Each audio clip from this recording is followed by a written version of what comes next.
Today on the Ancestral Findings Podcast, the Articles of Confederation came before the Constitution. Our nation operated under them for 8 years. What were the Articles and why were they changed? Listen on to learn more.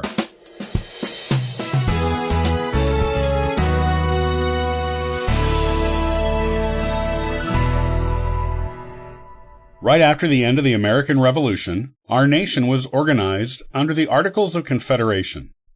This created a loose coalition of states that were essentially independent nations that came together with a weak central government that handled the few affairs that affected every state. Otherwise, states operated pretty much independently.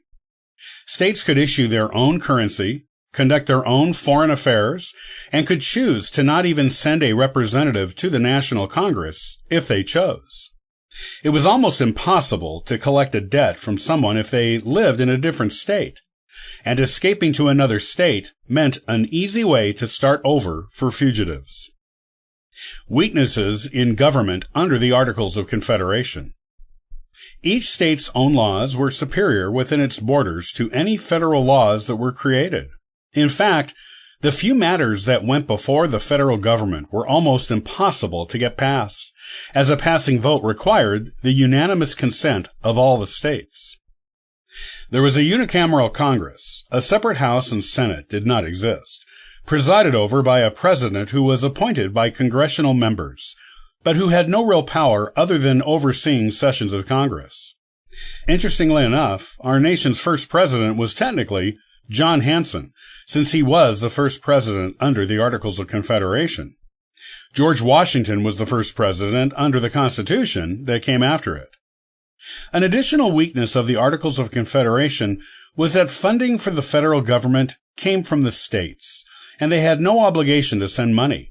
While the federal government did have the power to tax the states, it had no authority to collect those taxes. Needless to say, this created a very weak system of government, and it wasn't long before everyone realized a change was needed. Why there was resistance to changing the Articles.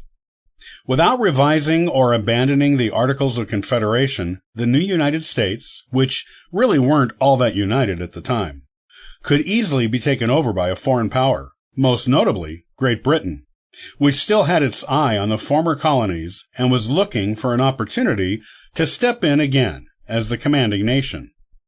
Ratified in 1781, the Articles of Confederation were replaced with the Constitution in 1789.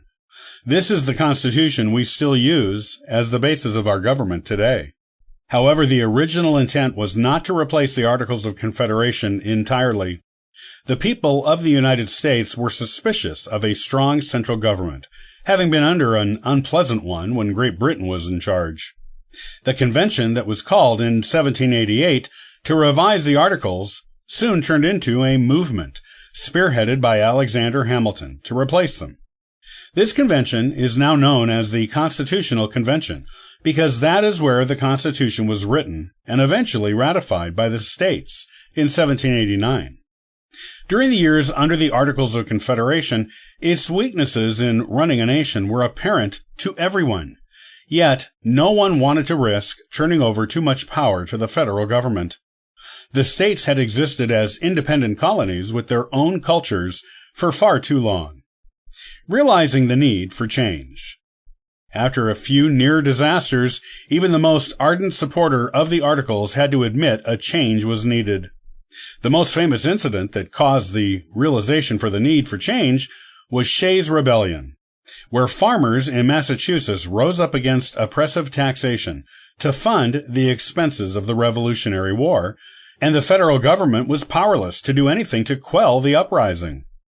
Massachusetts knew that the Articles weren't working for them, and other states soon followed.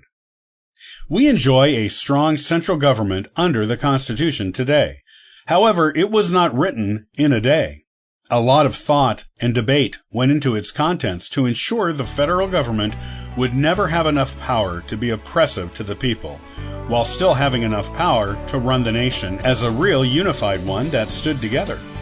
While many people have forgotten we had a government before the Constitution, we did, and its failings influenced the changes that gave us the great government we enjoy today.